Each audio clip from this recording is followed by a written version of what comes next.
आपको जानकर शायद हैरानी होगी कि जो भी बात मैं बोल रहा हूँ या जो कुछ भी मैंने बोला वो ये बात पेड़ पौधे सुन रहे हैं।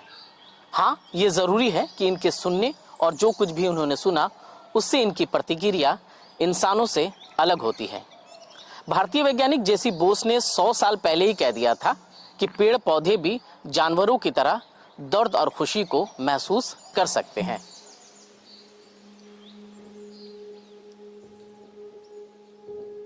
पौधों को शोर कैसे प्रभावित करता है? दुनिया में शोर बढ़ता ही जा रहा है।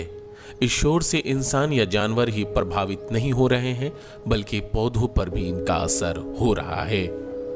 उनके कान नहीं होते, फिर भी वे ध्वनि तरंगों को ग्रहण करते हैं।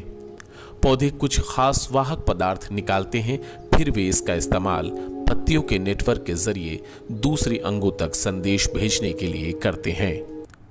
कीट पतंगे भी ऐसा ही करते हैं। मधुमक्खियां अपने पंखों को एक खास फ्रीक्वेंसी पर फड़फड़ाती हैं ताकि कुछ खास पौधों में परागण हो सके।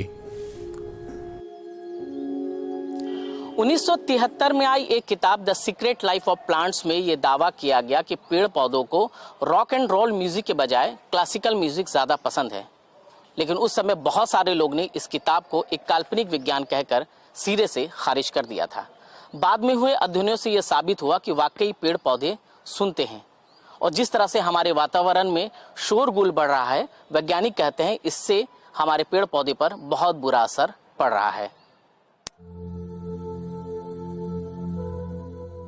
अमेरिकी रिसर्चरों ने पेड़ पौधों पर शोर से होने वाले प्रभावों का 15 सालों तक दीर्घकालीन अध्ययन किया। उन्होंने एक बड़े इलाके में वनस्पतियों को देखा, उन जगहों पर जहां शोर के स्रोत को हटा दिया गया था और उन इलाकों में भी जहां अध्ययन शुरू करने से पहले प्राकृतिक गैस और खनन की वजह से लगातार शोर हो रहा था। 3 इलाकों की तुलना से पता चला कि लगातार शोर की वजह से वनस्पतियों की जैव विविधता घट गई है। शोर वाली जगहों से कुछ चीड़ 75% तक कम हो गए थे। जिस रफ्तार से पृथ्वी पर इंसानों की संख्या बढ़ती जा रही है, पेड़ और वनों के लिए जगह सिमटती जा रही है। संयुक्त राष्ट्र का यह कहना है कि हमने 2000 और 2020 के बीच 10 करोड़ हेक्टेयर में फैले वन क्षेत्रों को खो दिया है। इसका मतलब कि इन 20 सालों में हमने 10 लाख वर्ग मीटर जंगल को बर्बाद कर दिया है।